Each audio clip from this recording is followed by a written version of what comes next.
आप 9th में प्रशांत भैया से पढ़े हो तो पढ़ते रहो, बहुत अच्छे टीचर है वो। और आप भी ये सिंपल स्ट्रैटेजीज यूज़ करके आराम से स्कोर कर सकते हैं। 3 MCQs अगर गलत नहीं हुए होते मेरे तो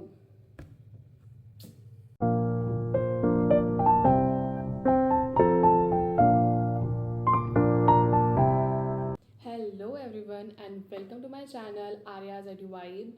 आई एम आर्या और थंबनेल देख के तो आपको समझ आ ही गया होगा that in this video I am going to tell कि मैंने कौन सी बुक यूज़ की थी, कैसे नोट्स बनाए थे in my 10th grade that I scored 90+%। और आप भी ये सिंपल स्ट्रैटेजीज यूज़ करके आराम से स्कोर कर सकते हैं।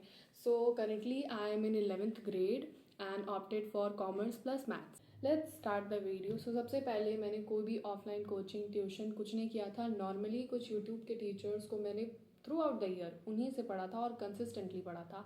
तो सब्जेक्ट वाइज मैं आपको भी बता दूंगी कि मैंने कौन कौन से टीचर से पढ़ाई की थी। सबसे पहले बात करते हैं मैथ्स की। मैथ्स में ऋतिक सर फ्रॉम PW, पक्का आप लोगों ने नाम तो सुना ही होगा। और उसके बाद science, most important subject I think, और थोड़ा सा हार्ड भी ये सब्जेक्ट है। तो देखो यार, बहुत सारे लोग बोलेंगे प्रशांत भैया, और अगर आप 9th में प्रशांत भैया से पढ़े हो तो पढ़ते रहो, बहुत अच्छे टीचर है वो। पर मैं अपनी बात करूँ तो मैं प्रशांत भैया से थ्रू आउट द ईयर नहीं पढ़ी थी। मैं PW के टीचर्स से पढ़ी थी। बता दे रही हूँ कौन कौन से। केमिस्ट्री के लिए सुनील भैया फ्रॉम PW, और फिज़िक्स के लिए रक्षत सर फ्रॉम PW, बायोलॉजी के लिए समृद्धि मैम फ्रॉम PW। देखो यार, एक जगह आपको एक ही टीचर तीनों सब्जेक्ट्स पढ़ा रहा है और एक चैनल पे आपको तीनों सब्जेक्ट केमिस्ट्री, बायोलॉजी, फिजिक्स 3 अलग टीचर्स पढ़ा रहे हैं। तो यार मेरे अकॉर्डिंग तो 3 अलग टीचर्स इतने सालों से पढ़ा रहे हैं तो ज़्यादा एक्सपीरियंस इनको है। पर प्रशांत भैया भी बहुत अच्छा पढ़ाते हैं। अगर आपने 9th में उन्हीं से पढ़ा है तो आगे भी उन्हीं से पढ़िए। टीचर्स बीच बीच में चेंज नहीं करते हैं। नाउ SST का तो भाई नाम सुनते ही समझ आ जाता है, one and only Digraj sir. मैं अपनी बात बताऊं तो मैंने मतलब पूरी SST, हर एक चैप्टर दिगराज सर के लेक्चर, दिगराज सर के नोट्स, और उसके बाद भी जब लास्ट में बोर्ड टाइम्स में सर ने शॉर्ट्स और मैराथन्स, मतलब जो भी दिया था दिगराज सर ने, बस उसको ही बस पढ़ा मैंने। और मेरे 97 मार्क्स आए थे आउट ऑफ 100। और 3 मार्क्स, मतलब लिटरली 3 मार्क्स वो मैंने देख लिए थे, मेरे MCQ में गलत हो रहे थे। अब आते हैं लैंग्वेज सब्जेक्ट्स, हिंदी और इंग्लिश। देखो, इसके लिए मैं सच में बोलूँ तो रिकमेंड नहीं करना चाहूँगी, क्योंकि सबका अपना अपना होता है। मतलब कुछ लोग एनिमेटेड वीडियो से ज़्यादा अच्छे समझ पाते हैं, कुछ लोग लंबी एकदम एक्सप्लेनेशन वाली वीडियो से समझ पाते हैं, कुछ लोग ऐसे मीडियम में बस थोड़े 30 मिनट 20 मिनट के वीडियो से समझ आते हैं। तो वो पर्सन टू पर्सन डिपेंड करता है। पर फिर भी मैं बता दे रही हूँ, मैं हिंदी अध्यापक से हिंदी पढ़ती थी। और इंग्लिश तो मैं मतलब कभी कभी एनिमेटेड भी देख लेती थी, कभी कभी मैग्नेट ब्रेन से कुछ लेक्चर्स किए थे मैंने, बहुत लंबे होते पता है, पर कुछ चैप्टर्स के लिए लिटरेचर में। और हाँ, इन 2 चैनल से ही मैं ज़्यादातर पढ़ती थी। तो अब मैंने ये तो बता दिया कि मैं कौन कौन से यूट्यूब टीचर से पढ़ती थी, पर नोट्स कैसे बनाती थी मैं। ऑफ कोर्स बस लेक्चर देखना नहीं होता है, लेक्चर देखने के बाद नोट्स भी बनाना होता है। तो वो कैसे बनाती थी मैं, सब्जेक्ट वाइज ये भी बता दूंगी मैं एकदम अच्छे से। साइंस से स्टार्ट करते हैं। मैंने ये बायोलॉजी के नोट्स लिए लाइफ प्रोसेस के। मेरी राइटिंग बहुत ही गंदी है, प्लीज़ उससे मुझे जज मत करिएगा। आप देख सकते हैं मैंने कितने रफ़ तरीके से अपने नोट्स बनाए हैं, और पेंसिल से हर छोटी इन्फॉर्मेशन मैंने लिखी है। मतलब जो भी मुझे लगता था कि मैं भूल जाऊंगी, और हर जगह मुझे जहाँ भी लगता था कि यहाँ स्पेस बाकी और यहाँ डायग्राम की ज़रूरत है, मैं वहाँ डायग्राम्स भी बनाती रहती थी। और ये इस तरीके से मैंने सब कुछ लिखा है इसमें। और अगर आप टेब्यूलर फॉर्म में लिखते हैं ना तो आपको चीज़ें काफ़ी अच्छे से बाद में रिवाइज करने में भी अच्छा रहता है। ये मैंने हर एक चीज़ को टेबल में करके अच्छे से फंक्शंस एंड ऑल लिखा है।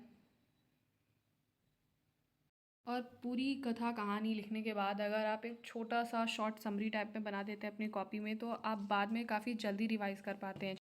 अब केमिस्ट्री के नोट्स दिखाती हूँ मैं आपको। केमिस्ट्री के नोट्स में मैं ऐसे ही करती हूँ, कोई भी इंपॉर्टेंट इक्वेशन है उसको बॉक्स में कर देना, उसकी इंपॉर्टेंट इन्फॉर्मेशंस को पेंसिल से छोटा छोटा करके लिखना, और इससे बहुत सारे क्वेश्चंस आते हैं। और इंपॉर्टेंट चीज़ों को हाईलाइट करना, ऑब्जर्वेशन इक्वेशन के बाद ज़रूर लिखते हैं। और बस इसी तरीके से मैं सारी चीज़ें करती थी। कोई भी इंपॉर्टेंट टॉपिक होता है तो उसके जितने क्वेश्चंस होते हैं उसको उसी के नीचे मैं लिख लेती थी इस तरीके से। और ये पूरे नोट्स PW के हैं। और अपनी कॉपी में ये निमोनिक्स भी लिख देती थी मैं नोट्स में, मतलब बिल्कुल रफ़ तरीके से मैं बनाती थी। दूसरा तरीके का निमोनिक्स में, मतलब काफ़ी इजी हो जाता है रिवाइज़ करना नोट्स को इस तरीके से। वैसे तो फिज़िक्स में ज़्यादा डायग्राम्स नहीं होती थी, फिर भी ह्यूमन आइज़ में थोड़ी बहुत डायग्राम्स है तो उसको अच्छे से लिख देना। जितनी भी थ्योरीज होती हैं उसको भी अच्छे से लिखना। और हर चीज़ को हाईलाइट करना और उसके बाद न्यूमेरिकल सॉल्व करना is very important. I think science में मैंने बहुत ज़्यादा डिटेल में बता दिया कि मैं कैसे नोट्स बनाती थी। अब एसएसटी पे आते हैं। स्टार्टिंग में तो मैं उतने अच्छे से नहीं बनाती थी नोट्स, मतलब मैं बस लेक्चर से छाप लेती थी नोट्स, जो कि बिल्कुल सही तरीका नहीं होता है। हमें क्वेश्चन फॉर्मेट में अपने नोट्स लिखने चाहिए, मतलब कि कोई टॉपिक में किस तरीके के क्वेश्चन आ सकते हैं उसमें आप सारी चीज़ें कवर करिए पॉइंट पॉइंट वाइज। तो मैं कुछ फ़ोटोज़ दिखा दूँगी, लास्ट के चैप्टर्स की हैं क्योंकि स्टार्टिंग में तो मैं छाप देती थी, तो मैं फ़ोटोज़ दिखा देती हूँ। सबसे पहले ये मैं सिविक्स के नोट्स दिखा रही हूँ। ये आई थिंक लास्ट चैप्टर है सिविक्स का। तो जो मोस्ट रिपीटेड क्वेश्चन है 2 तरीके से पूछ सकता है। अगर 2-3 नंबर में आएगा तो इस तरीके से लिखना है, और अगर 5 नंबर में आएगा तो आपको ऑफ कोर्स बड़ा आंसर लिखना है, तो वो किस तरीके से लिखना है, सारे इंपॉर्टेंट चीज़ें, मतलब मैंने तो ये काफ़ी ज़्यादा कलरफुल बना दिया है। उसके बाद इस तरीके से डिफ्रेंशिएट आएगा तो इस तरीके से, एंड लाइक एवरीथिंग इम्पॉर्टेंट आपको स्टेटमेंट जो एनसीईआरटी का लगे वो लिख दो। उसके बाद डिफ़ाइन करने को आएगा, इस तरीके से लिखना है।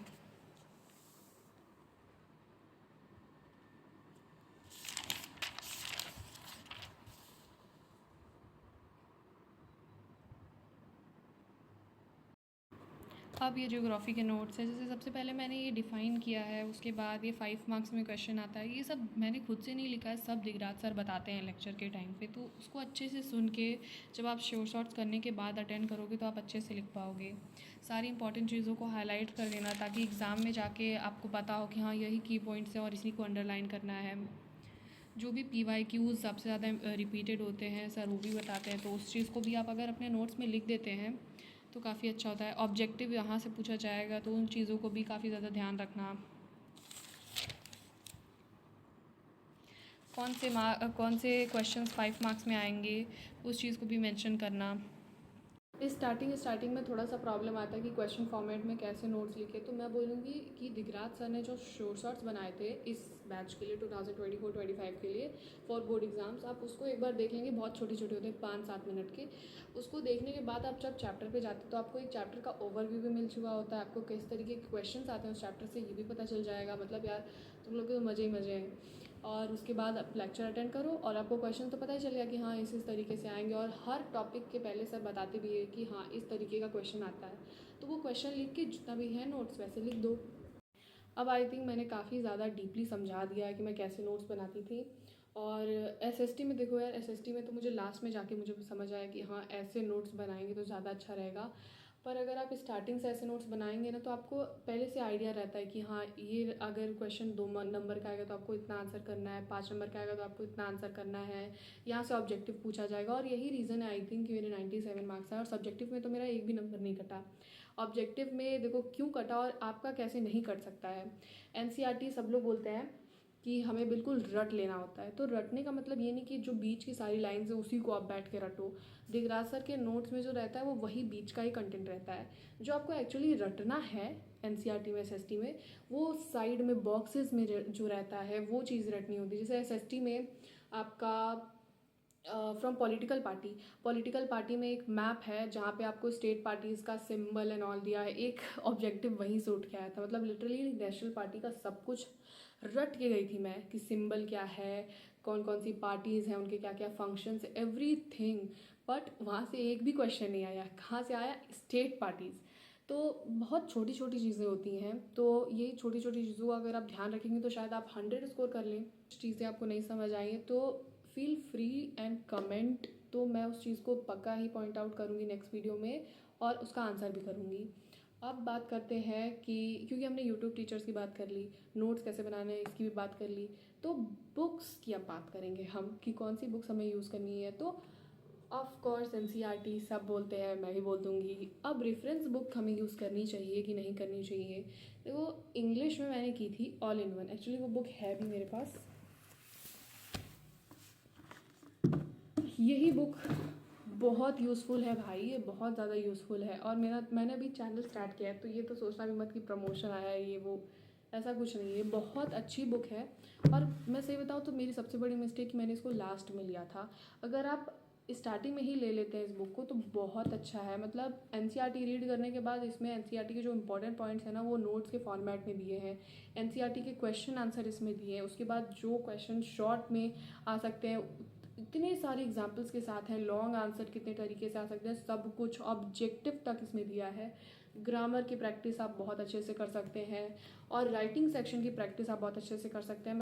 लिटरेचर का भी एक एग्जांपल ले लेते हैं। यहाँ पे समरी फॉर्मेट में आपको छोटा सा नोट्स देते हैं और उसके बाद जितनी भी वर्ड मीनिंग इंपॉर्टेंट, मतलब वोकैबलरी आप जो यूज़ करेंगे अपने आंसर्स में, उसके लिए बहुत इंपॉर्टेंट है। उसके बाद एनसीईआरटी के जितने भी क्वेश्चंस हैं सब के सब इसमें दिए हैं। और उसके बाद दिखाती हूँ मैं ऑब्जेक्टिव क्वेश्चंस, उसके बाद एक्सट्रैक्ट बेस्ड क्वेश्चंस, मतलब भाई भरा पड़ा है ये प्रैक्टिस करने के लिए। उसके बाद ये शॉर्ट आंसर्स, जितने भी शॉर्ट आंसर्स हैं, लॉन्ग आंसर्स तक इसमें कितने अच्छे फॉर्मेट में दिया। उसके बाद इतना देने के बाद दोबारा से असेसमेंट एक्सरसाइज भी है। तो इंग्लिश में क्योंकि मैंने यूज़ किया था तो मैं दिखा दी कि हाँ ये ही बुक है जो मैंने यूज़ की थी इंग्लिश में। हिंदी में मैंने कोई बुक नहीं यूज़ की थी, एसएसटी में भी नहीं यूज़ की थी, साइंस में भी नहीं यूज़ की थी। एक्चुअली अगर आप इन सब के रेफरेंस बुक लेते हैं उससे अच्छा है कि क्वेश्चन बैंक ले लीजिए, और वरना तो उसकी ज़रूरत नहीं है। साइंस में ले सकते हैं, एसएसटी में तो सच में ज़रूरत नहीं है। बस दिगराज सर के नोट्स, एनसीईआरटी क्वेश्चंस प्रैक्टिस कर लीजिए और जितने क्वेश्चंस दिगराज सर ने बताया है उसको प्रैक्टिस कर लीजिए, that's it.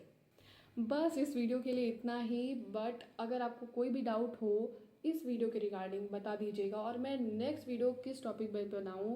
As a 10th grader आपको हाँ इस चीज़ पे हमें डाउट है या फिर इस चीज़ में हमें थोड़ी गाइडेंस चाहिए तो मैं ज़रूर बनाऊँगी वीडियो, आप बस कमेंट कर दीजिएगा।